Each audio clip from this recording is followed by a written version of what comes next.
Nikita Koloff, the Russian Nightmare. And you're watching the #1 show on Long Island with Monte and the Pharaoh.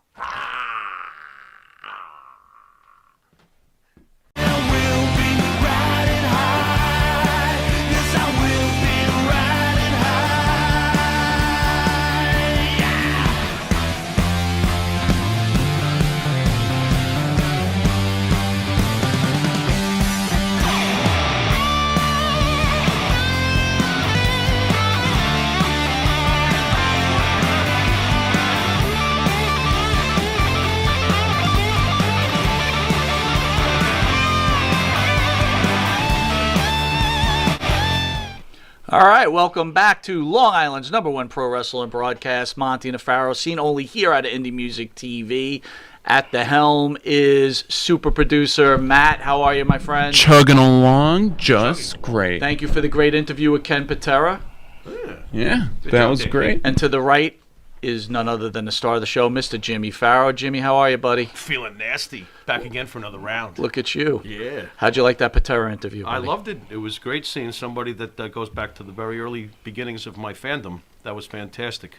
So this is kind of like the beginning of your fandom and now the middle of your fandom? Yeah, probably. Yeah, Right? considering it's a 40-year history of me watching this, 45 plus or so. If anyone doesn't know, in studio we have future Hall of Famers, the Nasty Boys, on the couch, along with pro wrestling superstar Mr. Andrew Anderson, who will pop in shortly also. But before we introduce the stars of the show, the Nasty Boys, I want to thank the band that sings the theme song for Monte and the Pharaoh, Wisteria Hall, led by our own Jimmy Pharaoh, along with his partner Bart Griggs. They sing songs such as Not Far Behind, Here Comes the Rain, and you can find their music on Spotify, iTunes, and Reverb Nation. Sorry, I got a frog in my vote. So whatever. You can catch Monte and the Pharaoh on the Monte and the Pharaoh YouTube page, the Facebook Monte and the Pharaoh page, iHeartRadio, Spotify, Anchor, Twitch TV, RTF Sports Network twice. That's on Monday and Friday. Channel 115 on New York Cable Television. That's from 7 to 7:30. And then on Saturdays from 6 a.m. to 6:30. That's Channel 115. And then catch on the Pharaoh time Friday on Channel 20 at 1:30 in the morning. Those for the late night partiers. That's right. We'll be right back after the sponsors with the Nasty Boys. You need a body shop? You need engine repair? Auto Excellence, Collision Specialists, 631-261-6420. That's 631-261-6420. Auto Excellence.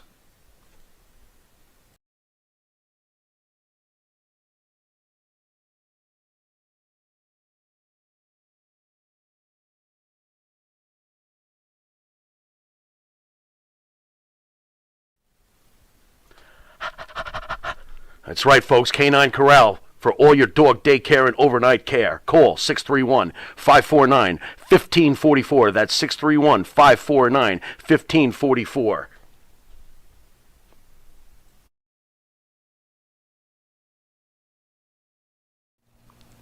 And APB, American Protection Bureau, voted #1 best on Long Island for all your security needs. Call 631-390-9050. That's 631-390-9050. APB. All right, welcome back to Long Island's #1 pro wrestling broadcast. Monte Pharaoh, only seen here at Indie Music TV in Ronkonkoma, New York. What an honor. I want to thank... Here are future Hall of Famers, one of the greatest tag teams to ever step in a pro wrestling ring. Damn straight. The Nasty Boys. Thank you, guys. Thank you for coming in. Hey, thanks for having us, Monte and the Pharaoh, brother. So wait, we're in Longcock, Longcock in Not New York? Long Cock. Ronkonkoma, New York. So a lot of the like Long Ronkonkoma. Island I like cities... Longcock, I'm better. Yeah, well, me too, but... I would like that, but when you're big and you only have a 2-incher. Hey, you're not the only one, bro. Don't worry about it. We're on the same boat. Speak for yourselves. Oh my God. That's all Indian names, right? It's all Indian. all We're, Indian we're names. from in Pennsylvania. I was born in Hockendaka. Across the river was Catasauqua. Yeah. They're all Indian names. There's nothing back like in living in places that you can't even the, pronounce. pronounce. Yeah. But they I mean, can't even pronounce. they mean something in the Indian language. The chief had long kaka, and they just made it a thing. He was, he was Long tapping kaka. all the. Was he part of the Fakawi tribe? You know where the Fakawi? What the fuck out? There Yeah, we go. he was There in we there. go. Oh, boy. Nothing like that Laurel and Hardy slapstick humor or whatever the fuck you want to call it. We've been Chief Small Pencil. Yo, Anyway. speaking of growing up in Pennsylvania, this is probably the most amazing thing about you guys. How the fuck are you guys still friends after all these years? You guys it are makes child- Well, no we sense. formed our own tribe, the Chickasaw Suckadick Indian Nation. We was formed, and then we were our own. No, but we've been friends since then. Played Little League Little League baseball, and we became friends. And he had this tooth.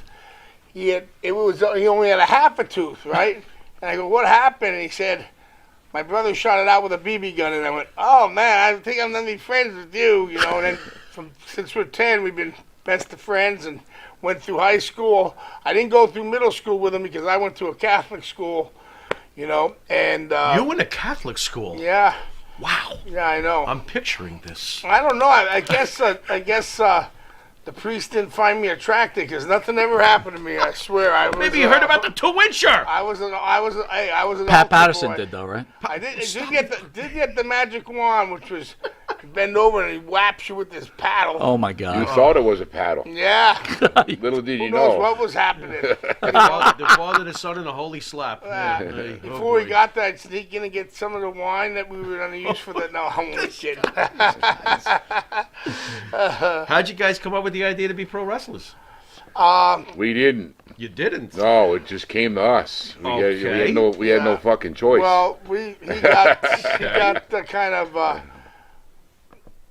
he had a scholarship to go play college ball. He had to get his grades up. He went to a junior college, and while he was there, he hit the hall monitor overhead with a keg of beer.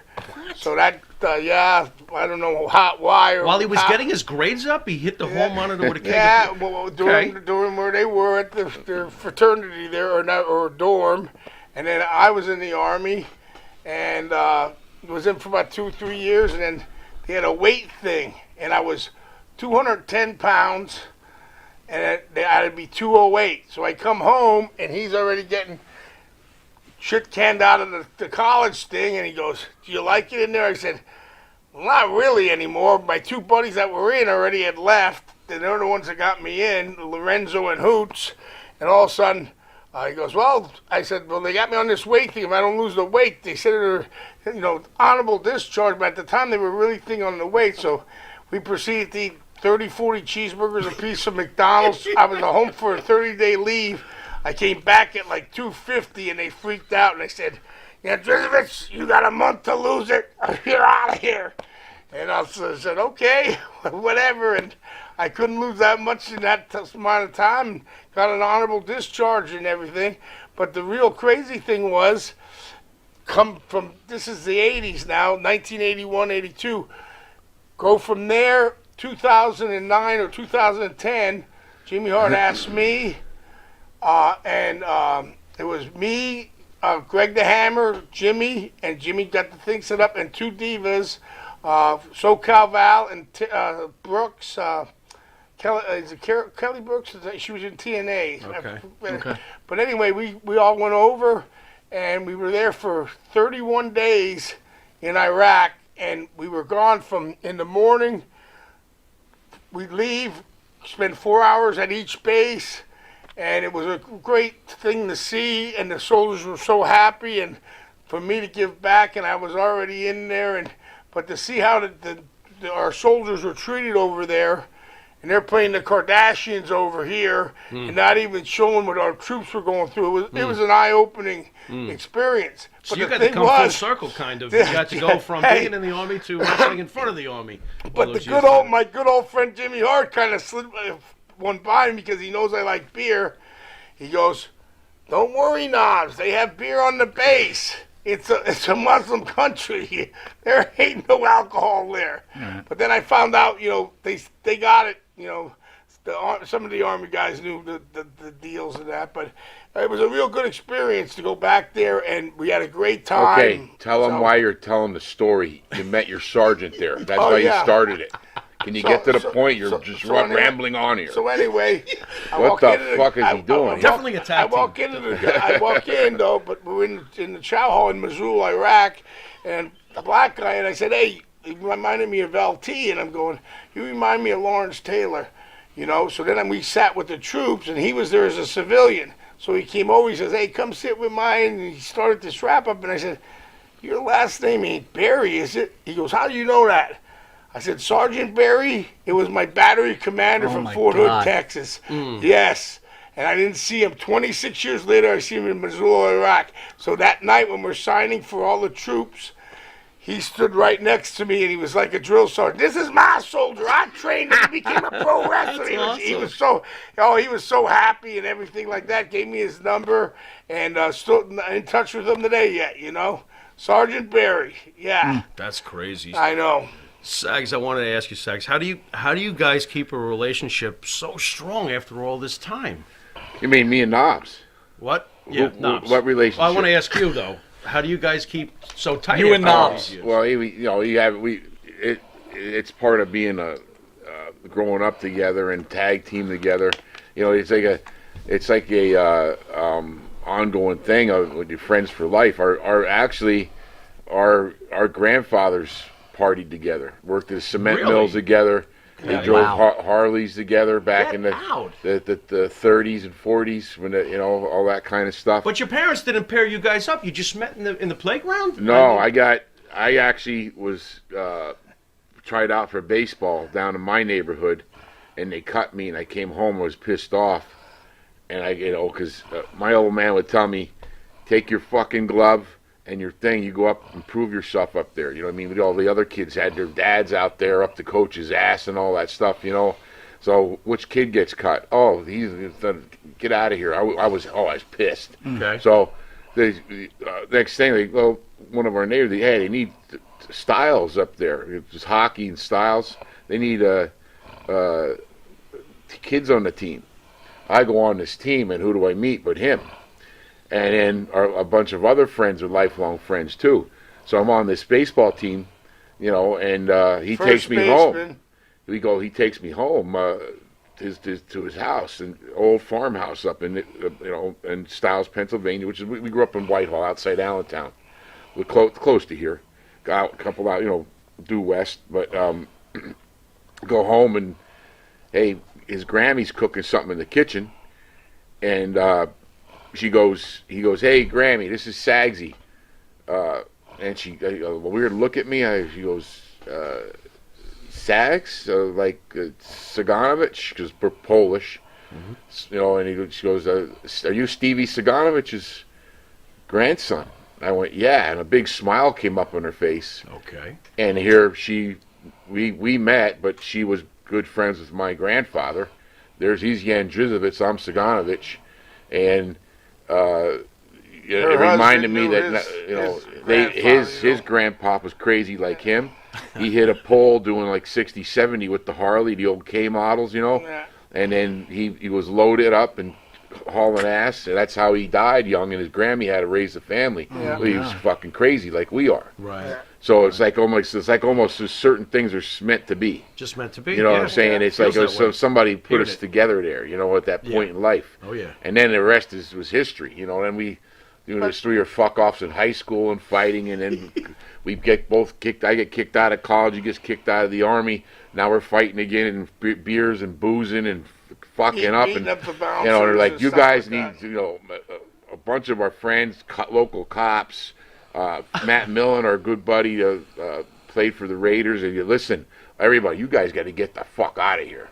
Why don't you do that? You're fighting all the time anyway. Go into that wrestling or something. That's when we started chasing down, for some reason, the guy that we were going to look for information about wrestling. Okay. Is a guy eating turnbuckles and going, with George Steele. Really? Yeah. Wow. Oh my God. So I lived 2 miles from Mag Hall. Okay. Where they taped WWF, the old Vince McMahon Sr. taped television. Well, George Steele, Gorilla Monsoon, Andre, Ringer's Roost, the bar across the street. All the guys would sit there and drink, then go over and shoot TV. That's where, the thing was there. That's where Snuka hit. Piper hit Snook with the coconut. Yeah, was at Hamburg. Yeah. There you go. They'd shoot in Allentown and Hamburg. Right. And then about a mile and a half from my house, the George Washington Motor Lodge. Yeah. That's the GW, where it's where all the guys would stay that coming into town right on Route 22, 78, that shoots over to New York. And this was the territory, Right. So, we wake at first. My mind as a kid waking up on Saturday mornings, and you see Roddy on there, and he's doing his shtick. Piper draw your face right to the fucking tube, and you're like, what's this shit, Right. But they're like, so we started following around, chasing George around, driving him crazy, fucking knocking on his door. That thing if I count the times, George chased us, coming with the green tongue. He still have it from the show. Yeah. The tongue was green. And you go into his gimmick, and me and Knobsy running down the aisles of George Washington. He chases us down the fucking block. I'm tired of you two. What made you guys select George Steele? I don't know. We just we go. That guy's George. You picked the craziest guy. Right. But At least on camera. But our good friend was manager of the place of the Quality Inn across the street where George was staying. Okay. He was staying at George Washington, and he became friends with George. Okay. And he goes, I got these two guys, but it was Matt Millen, who 4 Super Bowl rings, Matt Oakland Millen. Raiders, San Francisco, Washington. But wait a minute. I mean, He's he's the one that you want to hear actually a better? told us. He just said, "Let me talk a minute." Jesus, big mouth. Hide the foreign objects. Anyway, well, you're the one that interrupted. He interrupted me. He looked at us, and told us, "You guys are screwing up, and if you don't straighten up, you're probably gonna be thrown in jail." He said, "One of these days, it's gonna catch up to you." Okay. He says, "Why don't you guys try that pro wrestling? You like it." And then he's the one that really gave us a thing to say, "Oh, let's go after it." And then that's when we went after George. After Matt called us to his house, so we really respected Matt. He's playing for the pros, and he gave us a real good speech and got us to where we're at. Is he finished now? Yeah, go ahead. You have the floor. I thought he was, Edgar Allan Poe writing the fucking long, this 300 episode Bible or something. I don't know, but anyway, funnier story. Who we met first was Gorilla Monsoon. Okay. So Joe McHugh was the old announcer. Remember Joe McHugh? Yep. He was a local McHugh. guy, and he knew from athletics or my names and all that kind of stuff. So Joe McHugh goes, "Come down, and I'll introduce you to Gorilla." And so we walk in, me and him. This is maybe 82. And they go, and here Gorilla stands up with a big smile on his face. "So, you guys want to get in the wrestling business?" We go, "Yes, sir, we do. Let me give you a number." He writes down a number and gives it to us. We go, "Thank you so much." And they just call, and we go home. Now we go home, and we're like, "Are you going to call or the number? Well, let's wait till tomorrow to call the number." And we're going back and forth about the number and the number. And who's going to call the number? You know what I mean? Yeah, but George Steele called me. No, wait a minute. So we finally go, all right, Knobs gets on the phone and calls the number. It was like, I think the number was 8675302. You know the song. He gave you Jenny, the Jenny Jenny's song. number. 8675309. You might have gotten Tommy Two-Tone. Yeah, right. But that God. was the first rib ever pulled in us. And we waited. We were anxious about calling the fucking number and waited for a couple of days. All right, we're gonna call. And it was a number. It's a fake number. Wow. Gorilla was probably back pissing his pants. But These fucking two idiots with this number. But we bugged George Steele so much that he said, "Come meet us at the Quality Inn." And he had Snuka, Paul Orndorff, and Bob Orton Jr. to stretch us. Oh, Sheik. And the Sheik at the when these guys walk in, and he's working. jump 'em. Well, he's we were going to get our ass working, kicked. and I'm working, and I said, "Sorry, Mr. Steele, but we're both working. We love to make it, this and that." He goes, "Well, if you guys are serious," he said, "you'll go to Vern Gagne's camp. That'll either make you or break you." Up in Minnesota. And at the time, you had to write a resume and everything, and Matt was one of our references, and Brad Brad was teaching the camp, Brad Reagans, who was an Olympic champion. Right. He won the bronze medal. He probably would have won the gold in 80, but they boycotted it because he beat the Russian in the World Games in 79. And the ring didn't even get set up for 3 months. We were on Olympic mats getting tossed around like feathers.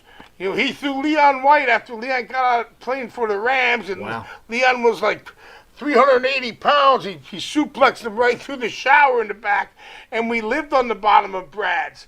So there's no way you can skip camp or everything. We were out there, and for 3 months on the Olympic mats. Then they finally, I'm going, I didn't sign up for this. I'm getting stretched every day. We're getting stretched, and then all of a sudden, every couple of days, Vern would come down, and after Brad had you totally exhausted, our grandmothers could have beat us. Now you got Vern coming in there, putting you in shooter holes, and you're going, you know. And then all of a sudden the ring got set up. We started with 22 people, and me and him were the only ones to survive. And that's because our car broke down, and there was no way to get out of You there. had to stay. And we were on the bottom of Brad's house, so Oh, we had to my be God. out there, you know. So, but it was good training. It really was. And then from then, when we finally get the thing, we go, you know, go through the school. We didn't jump right in the ring. Hell no. We had to drive the ring first. Then we refereed. I mean, it was another 6 months till we finally got in the ring. What do you guys feel about nowadays when you read about these guys? And I don't want to label them, but hell, I will. Some of these guys who come across like prima donnas, they don't want to carry someone's bag. They don't want to go get them water or anything. What does that make you guys feel like after telling the stories of the price you guys paid to get into this business? Well, it's sort of like with everything, and you know, in life, these, you know, whether it's football, baseball, you know, you got the old school and the new school, and you know, I mean, you look at the guys, you know, and you say not only it's not they're a victim of their product, you know, like the NFL. What do those old guys think now? What, they can't use the helmet and the concussions. You can't even touch the quarterback. You got to, you know, everything's got to be politically correct and all that kind of stuff. So we grew up in that old school era, where, you know, you didn't hang out with the guys and party and do that, run this route. You weren't in the business. You know what I mean? Different times. So now these young kids, they have to deal with a whole different circumstances. Now look at this coronavirus thing, and then they got the PG rating type thing where they can't no more to the head because of those concussions. Like we used to do the crazy stuff. So they're limited in all these ways, and there's no small territories for the younger guys to learn anymore to experience that kind of crap that we got to experience, you know. And driving down the road together in the car after the match, talking over the match and that. And another thing is, a lot of the guys come in thinking, boom, I'm going to come in, I want to be the Rock right away. You got to pay your dues in anything to get better, you know what I mean? And it's a good thing that Vince started the WWE developmental so they could have. They run little shows all over Florida, so they get that. But when we were there, like we wrestled the Tennessee territory, that was 6 days a week, only 1 day off, and sometimes that wasn't off. And then, you know, Monday was always Memphis, Tuesday was always Louisville, and Wednesday was always Evansville, and Wednesday's payoff was always $50. So, you know, but you learned, and you learned from good guys that knew what they were doing, and we had Do you think it's going to go back to the way it was, considering what's happening now with the third party Well, I'm glad arguments? there's other leagues out there now, like AEW, great. Ring of Honor, great. Impact Wrestling, great. NWA. So there's other places for people to go, and even people that made it, you know, because for a while there, when Vince bought WCW, there was nowhere for nobody else to go. And if you didn't work with him, you know, you didn't get, you know, the pay you were getting, you know, because you got paid. WCW was good. It was very professional. And they were the first ones like that really started the contracts with the money you're getting. And if you get hurt, they still paid you. In Vince, if you didn't wrestle, you didn't get paid. And you signed a no money contract.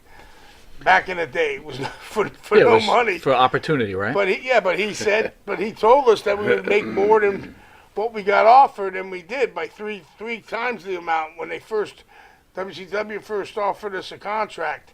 But the match with the Steiners at Halloween Havoc, that's the match that got us to WWE, because Hulk called me and said, Vince McMahon wants to talk to you. And I was going, yeah, you're full of shit. He says, no, seriously. and he asked us to come up, and that was our goal. So speaking of that, how do you become friends with Hulk Hogan? How does that relationship even He was build? down in Florida, and we used to own a restaurant back in the day with our buddy Matty, and Matty actually owned the restaurant. We just came in as like partners, but Both of you. yeah, both of us. But the hook there was We were wrestling Florida Championship yeah, Wrestling. and we were. It was we still were- they remade it into a territory Right. again, like from when Dusty was there, Mike Graham and Steve Kern. we That's were- why we were in Florida. Well, you we guys left. won the belts 5 times down there. We if I'm left. not We left mistaken. Minneapolis, Yeah. Right. where we broke in, wrestled the AWA, Right. then went to Memphis, then back to Minneapolis, then down to Florida, and then never really left there. And We then was living, South but Atlantic. then we was South Atlantic and started Dory Funk George Center Scott and that, tag yeah. team tournament in Japan the first time, and then out of South Atlantic, Gene Anderson took us for the first Clash of Champions. I think it was in Asheville, North Carolina. We drove down with them and had our first match ever at WCW. Against that was I think Terry Taylor and Jackie Fulton, late 80s maybe. Bobby's 80, brother. maybe know? 88, Now- 89. I don't So know. you became friends with Hogan, and were you friends with Mike Graham also? Mike Graham, and Steve Mike Kern, and but best friends Steve with- Kern first. Yeah. Down in Tennessee, we became good friends with Steve. Skinner? Yeah. Yeah, Skinner, and he's a I had to great throw that guy, in. and he said, Well- if you's ever, want to come work, he had us down for a show, and he said to us, if you ever want to come down here and work the territory, if you ever leave AWA or not, and we happened to get fired again from Well- AWA, and we just came down and showed up and said, we're here to wrestle, and Steve goes, so we lived in the North 6th in Albany, right off downtown Tampa there where the sportatorium was, and we lived there for like a couple of weeks or maybe a month. But Steve Kern and Stan Lane were the fabulous ones. I Yeah. don't know, remember Oh, that yeah. tag team? Oh, I But know. they Yeah. were huge. Oh, yeah. Yep. And they're like the Rock and Roll Express was to Yep. the old The- NWA, that's- as yeah. a tag team. Did Vince even realize what he had with Steve Kern? Because the Skinner thing was like, what are you Steve and doing, Stan, they were the fabulous ones in Mid-South. We went to wrestle. We were there. There was a King. Jimmy was gone. A lot of the guys, Honky and all them, went to WWF. Right. But there was still the Jeff Jarrett, Jerry, King Lawler was booking. We had all the old timers there with us. A lot of the guys, the Manny Fernandez, that Jackie Fargo was still around. But when we first finally started wrestling, they never put two young guys together ever, but they put us together. And, Vern Gagne, I mean, that's where we really learned. And then Brad Riggins called Kurt and said, I think I got two guys that you're going to like. Then Kurt saw how we were and how we acted and took us in under his wing. And then we're getting taught by guys like Snuka, Colonel De Beers, Buddy Rose, guys that really know how to work. Yeah, those are- And that's where we learned before we even went to the smaller territories. We were good at getting the beat-up guys, doing the beat-up scene, but you learned all the time, and they would always tell you things. And so we were there on 2 different occasions. And we were there the second occasion with Wahoo and Ray Stevens. What a great worker Ray Stevens was in Wahoo. He broke my nose So two different times. Steve came back to Tennessee while we were there for that year living in Nashville doing the territory. And we got to know Steve. He was done with the Fabs run, and he was back in Florida. And then he called us and said, I'm thinking of, starting, maybe you're thinking of 2 guys maybe to come down. Of starting up Florida Championship Wrestling again. And him and Mike Graham did it. They restarted it because after Dusty went up with the NWA and then it got bought by Turner and that whole thing, it sort of fell by the wayside. Mike just left to go out of business, and it happened with Eddie and stuff. But we said we love this. We flew in for the Eddie Graham Memorial. We went down from Minneapolis and wrestled on it. We go, I think it was, if you know, Jim Backlund and Mickey J, the referee. You know those guys? So Yep. they picked us up at the airport and we went. We've been in Pennsylvania, back and forth to Tennessee, but mainly living in Minneapolis for 4 years in the frozen tundra up there. Oh my God, palm trees. Right. The sun's out. Bikinis. Yeah. I was just saying to Patera, like, why would you choose Minneapolis to live? Well, All places. Ken's an old school mini guy, and the guys that are Minnesota guys, you can tell his accent. Dave Minnesota has a great thing about it. It's a great city. We had a great time there. Well, But it's a frozen tundra. But Yeah. if you're from there, it's hard to get out of there. You know what I mean? Right. They go with all the guys have that accent. Yeah. But a lot of the guys stayed. You look at the whole, Hawk and Animal were there. Kurt, Rick Rude, Brady Boone, Sure. Barry Darsow, Hot T. Joe man. Khan, Yeah. Warlord, that Absolutely. whole crew, and then Jimmy Younger, who we became best friends with. That's who owned the Road gym, Warriors gym. and that was Hawk and Animal's gym. We worked out there all the time, and there was a bar in it. So all the guys would meet, and the guys that were in down with WCW, guys that come off the road like Barry was. WCW wasn't even yet. It was It was, Crockett. well, The three in big no, in ones were '85 it was Crockett. WCW ready, wasn't it? No, it was Crockett. Crockett, Vern. It was Crockett and Vern and Vince. But the guys who would come into town that were on the road that all lived And in world Minneapolis class. would work out, and we'd all drink together. So we got to know a lot of people. You know what I mean? Sure. All those guys, but they all stay living in Minnesota. Sure. It is a great town. It is a great place to be. Sure. But You know what I after- mean? But after somebody would leave WWF at the time, a lot of them would go right to Vern. Vern would pick them up. So Yeah. there was always big stars coming through. Nick Bockwinkel, nobody talks about Well, him, but what a hell of a worker he was. When we were But Kurt took us under his wing, and being with Kurt, and he was a great worker. But he was in there in the early '80s, and Fuji took him under his wing. So he got us into the ribbing shit. We got blamed for a lot of stuff Kurt did, but we were always with him. So, and the Rockers got blamed too, But Marty and Sean. once we got to a level where Brad started taking us to the matches out of the camp after we were on those mats for all that time and everything, and brutally tortured, we started going to the matches. Then we started having matches, but we had to drive the ring truck, referee, or do wrestle first match to every town.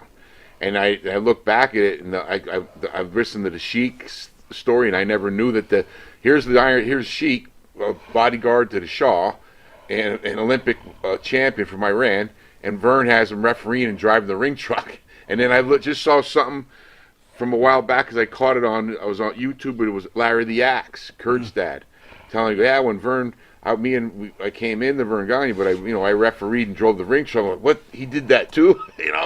I thought that was pretty awesome. So that was the old school, pay your dues, start from the bottom kid type thing. You know what I'm saying? But it did But help. Steve, we went down to Florida, and then we were wrestling Florida Championship Wrestling.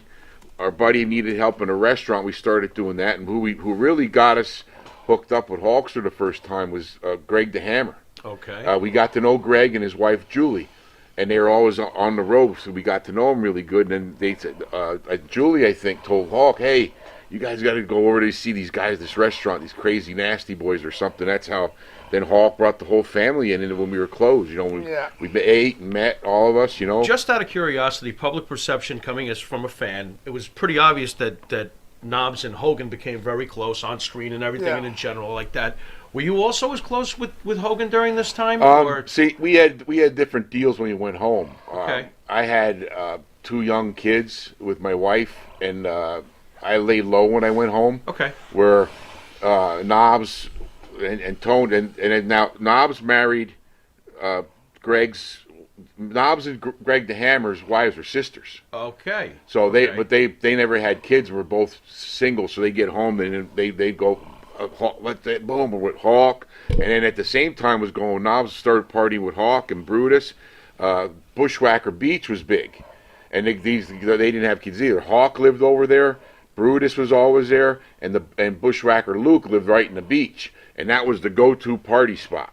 But when I came home, I laid low with the kids and wife. So Knobs with Hawk, the Bushwhacker, they all was calling stuff, and once in a while we go Christmas parties and all that stuff. I was going to ask, but I was really good friends with Terry. Did you feel the pull? I mean, I know you're at home with your family. Priorities are priorities, but did you feel the pull, like, hey, man, we're having a great time here with Hulk? There was those times when we'd go over, like we'd meet up with the boats or something, or or at the beach bars, or there's different times. But Knobs, once him and Knobs got together, they were together every day. Man. You know what I mean? Every day together, worked out with them, was in the best shape of my life, and every day there was something, and my wife and me never had no kids, so we go over, hang out, have a good time, and you know, and he's just a good guy, man. Did you really help him? Did you help him through? From a lot of people, but nobody You knows. got to realize who all lived in that area. Yeah. When we were Florida Championship Wrestling, then went WCW, then the WWE. That's with them guys, right? But in that area at the time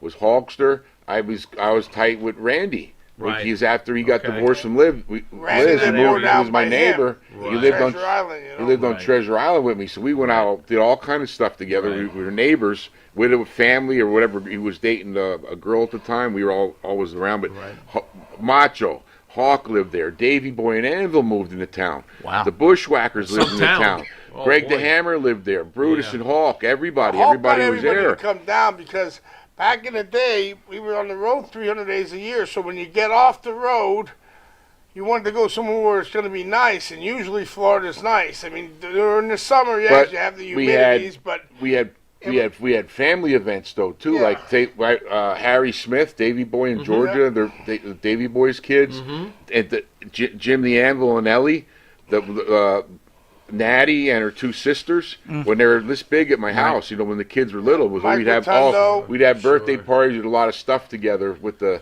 people that were down there that had kids Guys, like that. it's not easy to ask this, but I'm going to try.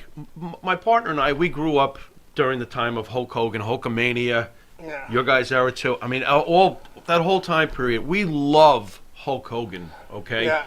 When this racist thing came out and the tapes and all this other stuff, I was personally heartbroken because here's my hero getting absolutely slaughtered for these tapes coming out and stuff. How did you guys feel when people were throwing Hogan under the bus? One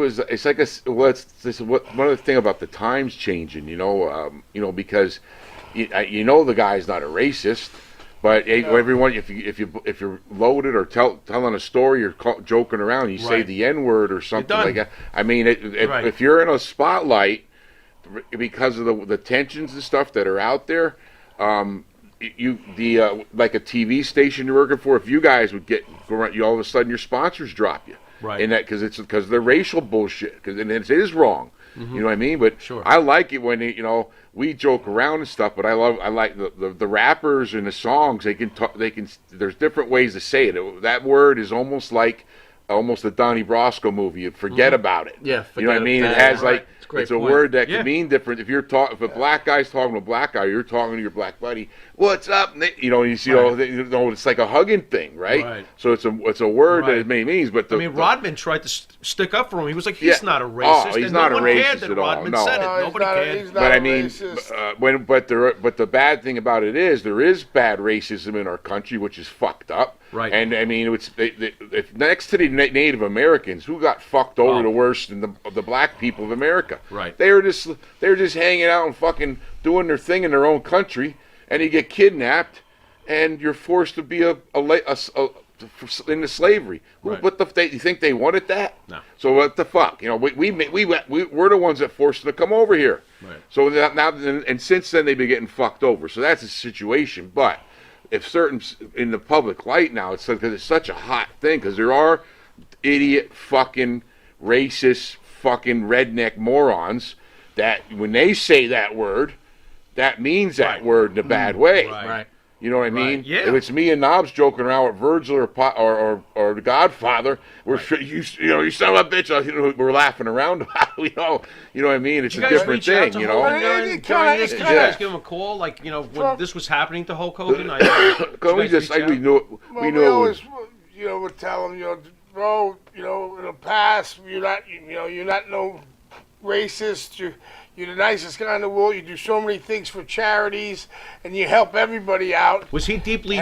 But was there really people that thought that he was like didn't like black people? Of course, there's people out there who think that. No, it was a bad look. He had a bad moment. Yeah. Of course, Well, it wasn't even supposed to be. I never liked that guy, Bubba the Love Sponge. I was about to say, Bubba set him up, And I right? told him that, and I didn't like when she Bubba tried the to Love warn him. Sponge used to come in, to the locker room with Hulk. He'd act like he was part of the group and just walk in the, you don't just walk in the locker room. Everybody's paid their dues that's sitting in there. We're a fraternity of brothers. You are a DJ trying to be a Howard Stern, and now where are you? You're nowhere because you screwed over a lot of people and you Right. did what you did. I mean, You that's just crazy. You broke people's trust. And he hit Hulk at a bad time. Hulk was going through a divorce and everything, so that just wasn't right. And then the however it got out there, that was a personal thing there. And Bubba the Love Sponge, to me, no good. And finally, Hulk finally said you were right, because I always knew there was something about Did you guys this guy. Did you guys see Dave Chappelle do on SNL? Mm-hmm. Wasn't that funny as shit? That was funny as hell, He's man. smart. They're smart motherfucker. Chappelle is one of the greatest comedians of all time. Where does that shit come from? The Chappelle Show, when that first came out. But he said he was using the N word when it's funny, almost like Richard Pryor, Eddie Murphy. You know what I mean? That's fucking hilarious. He had humor with the Chinese, the whites, the Italians, everybody. How about the thing he did?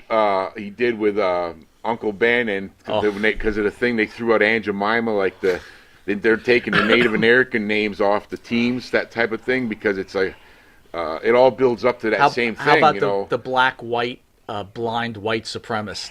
Yeah. The guy was blind, but he was black, and he thought he was white, and he was a white supremacist. It's pretty good. That's hilarious. But it is. But he made a joke. It was so funny about throwing Aunt Jemima. Yeah. And Uncle Ben off the boxes, because it represented, I guess, like she would be Aunt Jemima would be like a lady that's a slave lady or something, or compared nanny to or cook or something. Yeah, like that. But I think at some points we have to learn. But wasn't the real person mad about it or something? You're taking Aunt Jemima off. There's so much crap going on now. And I understand, like you said. People have right to be angry, but it's about everything and anything. What really sucks is it brings to light, and now you really think about it, which is good for this country. Yeah, but because it's happened. You go back to the 1960s with Martin Luther King, Robert F. Kennedy got shot, and all this stuff, and then when Elvis had his comeback. 3 or 4 hours, I watched that documentary before he was supposed to go on. They're watching the little Elvis is nervous, is his comeback, and it comes across the news. They're watching a little TV in there.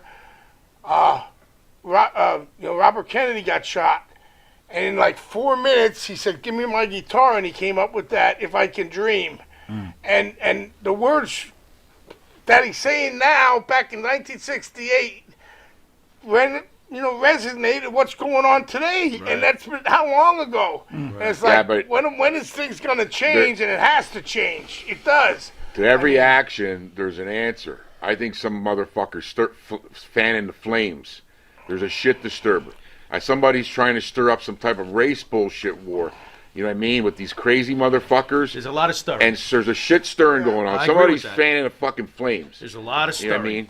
And that's a fact. If you didn't know better, you'd swear that the media wants us all to hate each other. If you didn't know something, better. Like what the fuck, right? Yep. You got cooler heads. Let's stir a race war. Let them kill each other or something. When 9/11 happened, it only lasted for about a year and a half, but everybody was together. Everybody was saying hello to each other. Everybody was saying, and it changed. Because everybody was America. It only took like a year and a half to we're back in that same old stupid run again, and everybody's being like that. And hard to argue. Yeah, it sucks, but I'm glad we need a change. You know what I mean? Unplugging the Black internet. Lives Matter, dude. I'm all aboard because I got a lot of black friends. He has a lot of black friends. Yeah, but you think about this stirring the shit thing. Going into these southern towns, right? And here's a thing that's been up since the Civil War. Why should that guy be? They're right about it, but ripping the fucking statues down in the these rednecks, you tell me that isn't pissing people, those fuckers off? Absolutely. That's our what's his name? General Lee. You can't... You know what I mean? If they're still living the Civil War, the fuck out, and now you rip it down. That's fanning the fucking flames. Yeah, you know what I mean? And then they're just shooting black kids on the fucking street like it's a target practice. Right. I just seen a thing where the cop, there's two kids in the car, they wouldn't pull over. He's yelling, "Stop, stop!" I'm like, shoot the fucking tires. he unloaded the clip in the windshield and killed the two fucking kids. I'm like, can't you shoot a tire out and handcuff them? It's got to change, man. It's just got to change. Everybody, they're just shooting people at will. Right. Yeah. And that, then you got to just, everything's a shit stirring. Like, probably, I don't remember it that good, but if you go back to 68 or 9, I was just 7, 8 years old then, so you don't realize that kind of shit's going on. And we grew but it was like that. North. Close to that's coming now, like it was then, like in full circle. Don't you think so? You guys are from the North. We're from the North. My wife is from Nashville.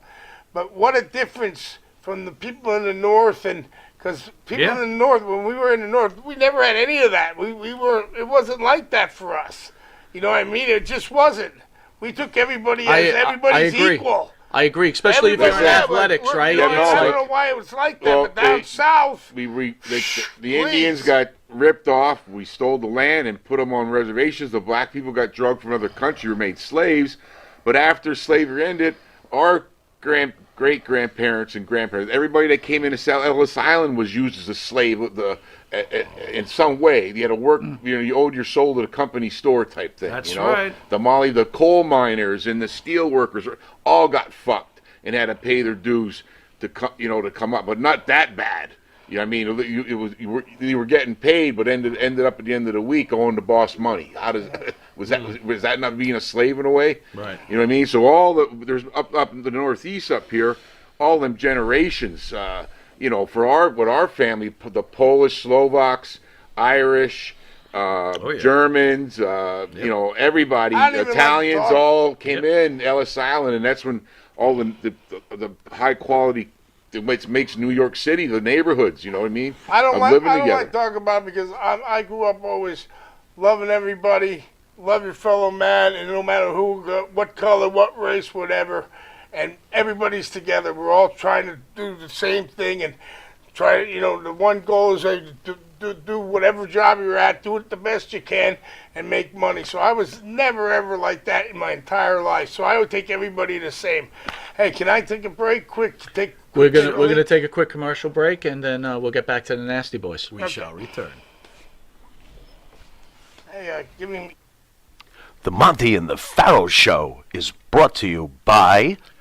Because wine is your second favorite 4-letter word. California wine, New York attitude. Good fucking wine. Yeah. Jeff Quest, graphics design, custom vinyl lettering, and all your art and video needs. 516-317-8204. That's for Jeff Quest, graphic design.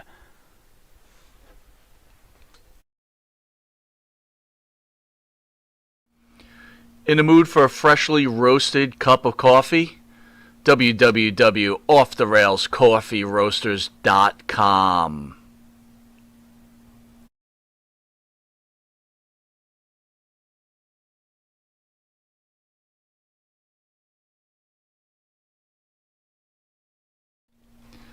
Jimmy, I gotta take a dump. What? No, I mean I need a dumpster. Well, for all those needs, you need to call Big V Dumpster Rental, Long Island, New York, 631-900-DUMP.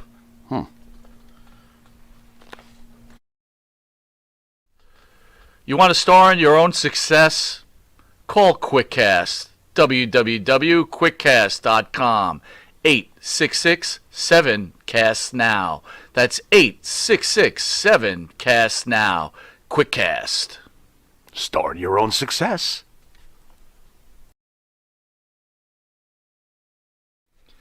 Jimmy, I just got the best hookup on tickets. Fill me in.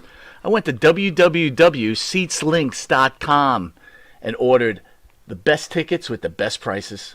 Call 718-676-0504. SeatsLink, the complete ticket experience. Tell them Charles sent you. You need a body shop?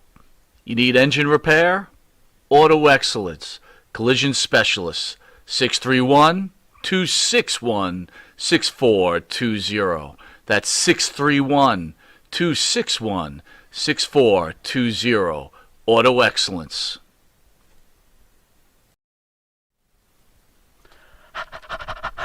That's right, folks. Canine Corral for all your dog daycare and overnight care. Call 631-549-1544. That's 631-549-1544.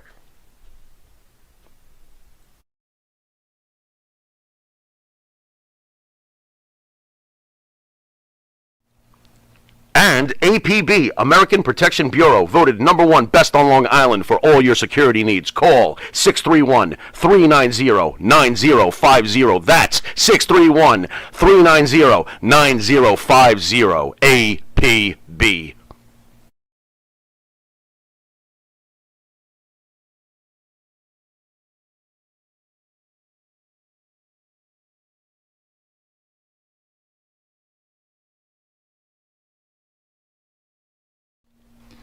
Jimmy, I gotta take a dump. What? No, I mean I need a dumpster. Well, for all those needs, you need to call Big V Dumpster Rental, Long Island, New York, 631-900-DUMP.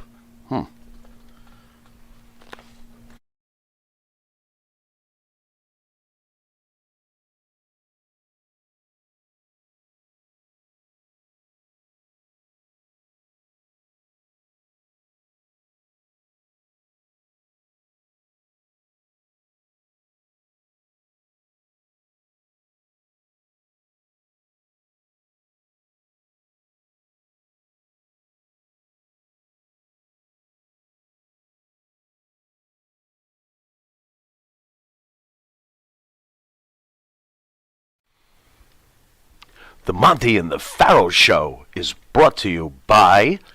Because wine is your second favorite four-letter word. California wine, New York attitude. Good fucking wine. Yeah. The Monte and the Pharaoh Show is brought to you by... Because wine is your second favorite four-letter word. California wine, New York attitude. Good fucking. What just happened? Welcome back to Long Island's #1 pro wrestling broadcast, Monte and the Pharaoh, which is now called Monte? Anderson and the Pharaoh. Seen every Thursday, produced out of Indie Music TV in Ronkonkoma, New York, and we are back Mike? with one half of the Nasty Boys. That's right. That's right. What? That's right. Mike's not here. Mike is gone. Mike's not in the hat. Nopsy Mike is is gone. not in the hat. The reinforcer has taken center stage.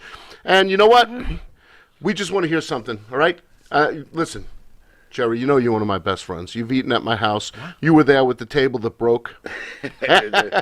We went through many things, including... I heard the table story today. I didn't know the storm destroyed it. You don't remember the storm? No, the storm didn't destroy it. Somebody threw a rock through it. Last time I saw the table, brother, the Metal Maniac was sitting at it. Metal Maniac was holding court. And it was 50th, your birthday. My 50th birthday. Remember that? Yeah. We had a huge-ass 50th birthday party. Yeah, that was, what, 16 years ago, right? Man. Oh, man. Rough. So, you know what? I have to ask this. You guys seem to get heat over what happened with Ken Shamrock. You mean heat? Heat. Well, I don't know. I mean, people get mad about it? Well, like who? And here comes Knobs. Knobs is back in the scene. Knobs is back. Go get a seat, Knobs. He's already. I didn't know you. We're You already don't know I took rolling. over the stage. So let me ask you a question. Who grabbed Shamrock's friend's tits? What? That's all I want to know. Which one of you grabbed the Shamrock's friend's tits? Nobody. Shamrock claims that Sags almost killed him, and that Knobs grabbed his friend's tits. No. That's an old... Old story. Yeah. Pass. It was Sick a of talking about it. It was Jeez, just a bad... 1989. It was a bad experience, and it ended up bad, and we're all... I think we're all past it, but they got... I'm not sure Ken is. Our nice friends in our business keep, our buddies stir the shit. They stir it up. Oh yeah, I Let's love watch- to do it. Let's you know watch what? Shamrock Well, beat Sags on the head. Well, you know with what? a bat. I'm going to change the All subject. young, get 'em all fired young up. And we were all drinking, so everybody's drunk. So this weirder stuff happens when you're blitzoed, especially when you're young. You're talking 89. Yeah, but what about when Brutus? What about that? when Brutus That's Monte shoved? calling from beyond saying change the subject. Oh, What about? okay. Hey, what about? All right, Mike. What about when Brutus shoved Drew around? Oh, that? did Yeah. that really happen? Remember you were crying. I think that was Missy shoved me around. Oh, yeah. Listen, change the subject. I remember in Queens, New York, approximately 4 or 5 years ago, there was an event at Citi Field called Legends of Wrestling that I happened to be a part of, and I just remember sitting in the locker room, and Bill Goldberg is giving a speech, and he says, "Guys, can you just imagine? Can you imagine this? This is a surreal moment. Knobs is running the event." Yeah, Ric Flair said that too, but And you did a bang-up job, man. yeah, well, back in the day, me and Jimmy started the XWF with Greg the Hammer, and that was after they got rid of WCW, so there was not a group out there, and we only had the guys for 60-day contract, and we were trying to sell the tape and get it edited, and all the guys Vince got rid of, he started picking back off again. That's why I figured, when Jeff started his league, after us in the same place, Vince never went after him at once, but we had everybody. We had, our announcers were Tony Schiavone and Jerry the King Lawler. We had Bobby the Brain Heenan, the Road Warriors, Snook, everybody. Everybody that, when this was in... Was this the Goldberg versus Steiner? No, no, this is pre I that. was thinking of that. This is pre that. Okay. This was right after Vince bought WCW. There was no Okay. other company. Gotcha. And I came up with this idea, and we got it back, and we shot at Universal or Disney. I think it was Universal Studios. Okay. And we at the time, Vince was getting rid of all the older guys, Mr. Perfect, everybody, and out of a job. And then Hulk called me up and said, "Hey, can I wrestle?" And we put him against Mr. Perfect. Bobby the Brain was Kurt's manager, and that job right there, and the fans were still behind him, and he still had the Hulkamania. And that next year, we shot it in November, WrestleMania 18, he wrestled The Rock, and Hulkamania went running wild again, back to the red and yellow, and and what a great match he had with The Rock. You know what I mean? So Sure. yeah, so I did that, and then I came up with this Legends of Wrestling, and that was to do it for Major League Baseball, NHL. We did it. We did almost every Major League sport. Where we take a bunch of legends, come there early, sign, tell stories, then sign autographs during the baseball game to help some of the baseball teams out when they weren't doing so good. The Rays started it in 2007, and I was their 10th man. Coming on the board to cheer everybody up. And then it went to football and everything like that. And then the one guy that was my student, Frank Santini, he said, "Hey, you should start get everything trademarked and Yeah, but everything then like Drew that." wrestled on that card, and that was it for the company.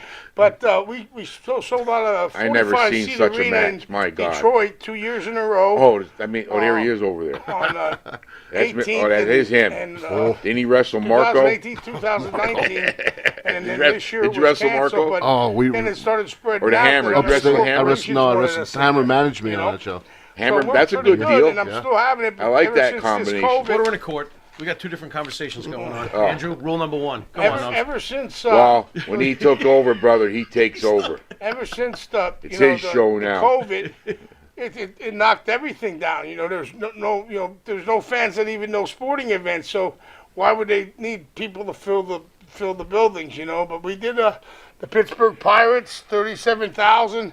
Nice. It was me, him, Kurt Angle, Booker T, Tito Santana, Scotty Steiner. Then Scotty, they had the Progi race, and Scotty popped out and clotheslined the one guy. That made Major League Baseball ESPN.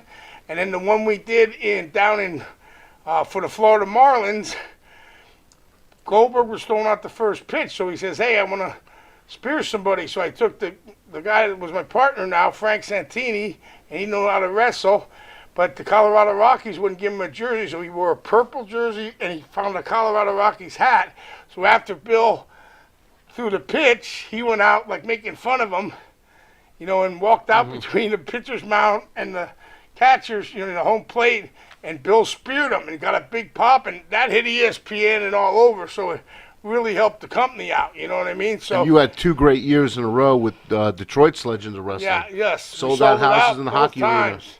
And we had one. We had Flair both times, but we had Sting, Animal, Ted Rikishi. DiBiase. I mean, everybody you can think of. And then the next year we switched around with all other kind of legends, and we had it was just the Detroit's people are always emailing us to our Legends of Wrestling, the website and the Facebook and that stuff. When are you coming back to Detroit? What about that, guys? What about how about the live event stuff that the Corona crap did? Well, that's what I That's said. crazy. That's You know put what I a mean? stranglehold on I everything. mean, look at it ain't just not right watching the sports without the fan reaction. No, there, it doesn't feel right at all. It Guys, doesn't while I feel still right. got you here, I wanted to ask you 2 quick things, very Okay. important to me. What do you consider the greatest moment of your career? Is it WrestleMania 7 when you defeated the Hart Foundation at WrestleMania? Most definitely. Does it get any better than that? No. And Most what's your definitely. opinion, while I have you here, and while it may be common knowledge, I would just like to hear it from myself. What is your opinion on the man who basically gave you the biggest platform to perform off in your career, Vince McMahon? Where do you sit with Vince McMahon today? We sit good. I mean, he's a businessman, and now since he took it public, he's a billionaire, and it's like anybody working for the boss. The boss is always going to be the boss. So you take the good with the bad, but he was always good with us, and Shane's used to drive with us. He roomed with us for 3 months, and the last time he was in a room with us, he was close to home. I don't know if it was Hartford, Connecticut, and he called his dad and said, "Okay, Dad, I'm going to stay with the Nasty Boys tonight." And all of a sudden, you hear this, "Yeah, okay, yeah, Dad, okay, all right, okay, I'll see you soon." And he hung up the phone, and he said, "Dad won't let me stay with you guys no more." I said, "Why? What did we do?" What did we do? But we were, teaching him because Vince made Shane do every aspect of the business. He swept, put up the ring, refereed. I mean, he did every aspect of learning the business, and on the business side too. Very good guy, one of our best friends, and we know Stephanie since she's been real small, and Triple H used to drive us with Lord Regal when we were in WCW. And when he was leaving up to WWE or that reminds me of something. He was going up to WWF or WWE. I don't know what it was called at the time. Me and Zach both said, "Hey, we're going to call Shawn for you because Shawn Michaels is a good friend of ours. He roomed with us. He was our roommate on a couple different occasions growing up in the business." And we said, "Go look for Shawn," and he did. And then before you know it, the Click was born. So cool. I wanted to. I can't find something. You guys are good at finding it. When we won the belts in L.A. at that time with the Hart Foundation, greatest thing you just mentioned to him first. But after we won it because it had such heat. We did an interview with Marla Maples, which was Donald Trump's wife at the time, and Vince McMahon and Donald Trump are standing in front of us. And Vince goes, "Now nobody get all you're celebrating stuff, but nobody touch." Marla and stuff like that. No champagne on Marla. And that meant, to us, rip Marla apart. But I loved, Piper came in on it. I think the Mountie and Dino, we had champagne, and Marla got kissed, and Marla Maples got the champagne on her, with spritzed all around. And I remember Vince, but I can't find that, but especially now with Trump becoming the president and all the shit That was probably that's pulled. going on. You know what I mean? But We did that. I mean, it was like Stone Cold did the thing. You see that a lot. Right. But I wonder. I can't find it anywhere. It's got to be. It was after the stars. Regis, Alex Trebek was Sure, on there. Marla sure. Maples. Sure. Willie Nelson sang God Bless America the America, Beautiful. Speaking of singing, do you guys remember who wrote your theme song, by any chance? Jimmy. Jimmy. Jimmy Hart. Baby. Is that Jimmy right? Hart, J.J. McGuire, and Jimmy Jimmy Hart. Hart was our first manager. We need Yeah. to get somebody on the phone, but the phone is locked up over here. Oh, well, that could Hey, be the we need do to Monte. you handle guys? You guys know Jimmy's past, right? You're big. Oh, Jimmy was part of the Gentries. Yeah, Jimmy told us. That's what drew me and Knobs to Sunset Strip. he told us about being in 1966 with the Yardbirds and the Doors and all the nonsense on the Sunset Strip. Can you imagine at that time? No. Jimmy was there. I'd like to. So Jimmy's always been into music and everything. And that McGuire He is was in the Jimmy's middle of all of partner. that. They used to write songs for the WWE. Guys, on the phone right now is Does he live J.J. here? McGuire. Yeah, tell him I said hello. He was Jimmy's partner. He says, "What's going on up there?" How you doing, man? It's cold up here. Ready to go back down to Florida? Now, here's that loud and clear. Yeah. I tell you, the Nasty Boys, I'm going to tell you what Jimmy Hart says. Jimmy Hart says one of the greatest times of his life of traveling with the Nasty Boys, and that picture of them in front of the Eiffel Tower in the long jackets is one of the greatest promo pictures ever taken in wrestling, period. I forgot about that. Yeah, you're right about that. Yeah, That is a good Jimmy was our shot. best manager ever. He was our first manager that we ever had, and he took care of us up in the WWE or WWF at the time, and he had a stable of guys all the time. But Jimmy's the man. He still is. He's still a good friend of mine, and we know J.J. McGuire because they wrote a lot of tunes back in the day Yep. for Vince. Hey, we and they owned them. we got to you know. get a picture of that for the fans. They- that they- Eiffel Tower one. They even did That's a good Vince shot. McMahon. He did it. The guy did it panoramic, looking up at the Eiffel Tower. Yeah. The Now, me you out also- of Jimmy. You also did Demolition's music, the Superfly music, And they did Road Warriors. Shawn Michaels. Shawn Michaels, too, Hey, right? he really got over. Ask- Just a boy toy. Ask him if he helped. WWF, WWE, and WCW. He did. But I'll tell you, Did he ask him if he? Dogs and Sags are, their characters are one of the greatest. Their gimmick is they are the gimmick. They didn't need a gimmick because what they are is the gimmick. There was nothing like them. No, you can say that again. Would agree. Yeah. You can say that again. Well, Good or thank bad, but hey, ask him if he was on. I think Jimmy wrote the music that with the Simon Cowell, that WrestleMania one where it's all on there. But it was a platinum seller. Did he produce that with Simon Cowell?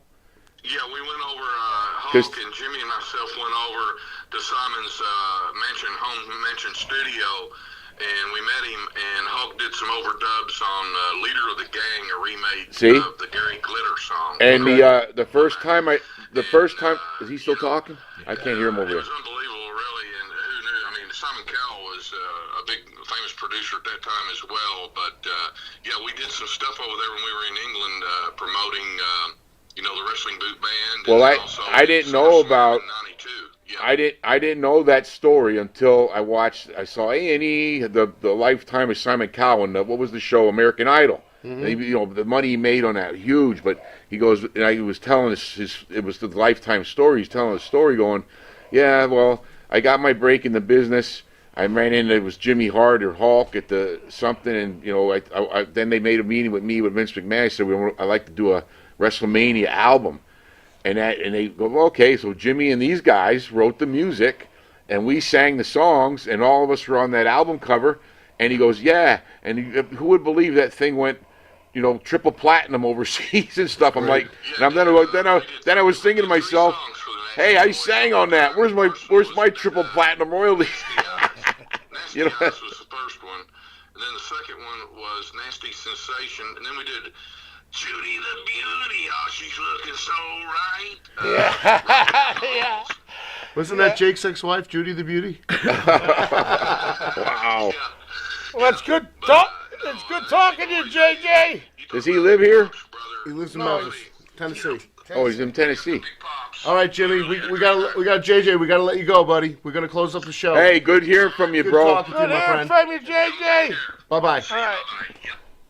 That's funny. J.J. McGuire, JJ McGuire, ladies Yeah. and gentlemen. composer of many He wrote great all that. songs. Yep. Him and Jimmy Hart were in cahoots. They wrote all that music, all that stuff. Now, me and the Nasty Boys go back a ways, too, right? We go back. Knobs and I been Yeah. friends for a long time. I met Yep. you first, and I brought Sags up, but that's when Sags wasn't doing the stuff yet. But Yep. I met you through my brother-in-law, Greg the Went Hammer. through Greg Were and you yep. guys at a show, mutual show, where you were competing? Or? No, we Greg- actually went up. Greg canceled that on something. Knobs came in, and Yeah. me and Knobs and friends Greg ever canceled? since. Greg I canceled? can't Never. imagine that. What are you talking about? Well, the first time, one of the first times I remember meeting Drew was what that first WrestleMania in New Orleans. What was that? Oh 6 my years God, ago, that was a long or time 7 ago. years ago? WrestleMania 30. Yeah. Okay. Well, what was the signing thing everybody does? WrestleCon. WrestleCon, right. So me and Oz, I think Doug goes, hey, you guys want my table? So we went up and did it. Duggan he couldn't make because he was doing, I think, something Hall of Fame. Maybe that's when Hacksaw got in there. And who's writing back to us? We're signing, sitting here. Is Greg in? He goes, hey, this is my buddy Drew. And I saw Drew around. He goes, hey, how you doing? Next thing here, me and Knobs are signing here. Crack! I go, what the? And we turn around, and they got a gimmick going. Him and Greg, it's like talk about carnies, right? Yeah. He's charging people the marks to chop them. And I'm chopping. I'm like, dude, I said, you're going to. People were You're gonna break. How much a chop? $50. I don't know, but $50 a chop. Then he would chop them so hard. I go, you're gonna break one of these skinny guys' ribs. We did. I said, you're gonna be dead here and or they something. were doing the figure 4 because too. and you hear like a thump, boom, and then now time goes by. Hey man, Drew's gonna get in trouble chopping these people. He's gonna crack somebody's ribs, and there's gonna be the cops will be or something. So next thing I hear no, ow, ooh, and I turn around. I thought somebody was getting the chop again. Now. It's hammers on the ground and got the guy in the figure 4 in their charge for it. I said, this is like a carnival duo. Bushwhacker Luke was taking pictures with his cell phone saying, nobody's going to believe this, mate. And when you go into figure 4, it's a painful son of a bitch and hold you're in. You can snap any knees. I am no longer a mark because I'm not paying anybody. But Greg was doing it. What are you talking about when you're here? in pro wrestling, dude, just like baseball has theirs, football has theirs. Sure. It's a fraternity of brothers that we really look after and care for each other, and especially back coming through the 80s and 90s. And them guys we're still good friends with everybody. The Steiners, Bret Hart, Hacksaw. You just name it. I mean, and Hulk, Bill Goldberg.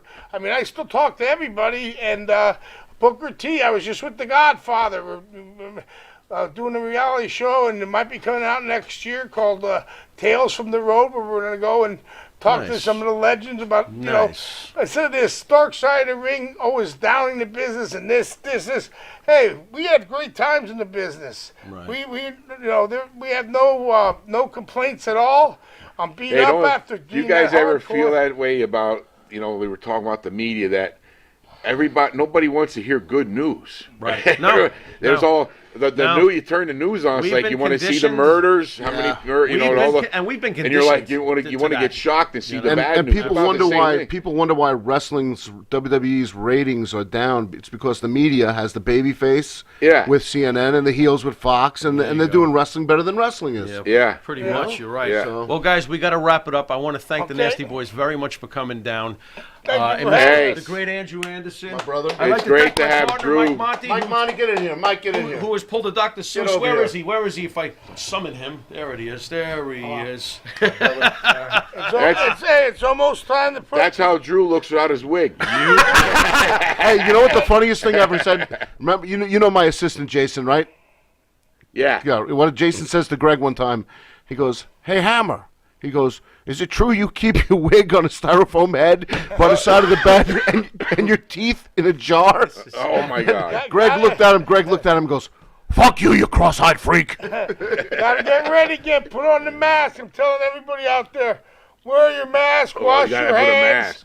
This virus is I got one right here. No bullshit.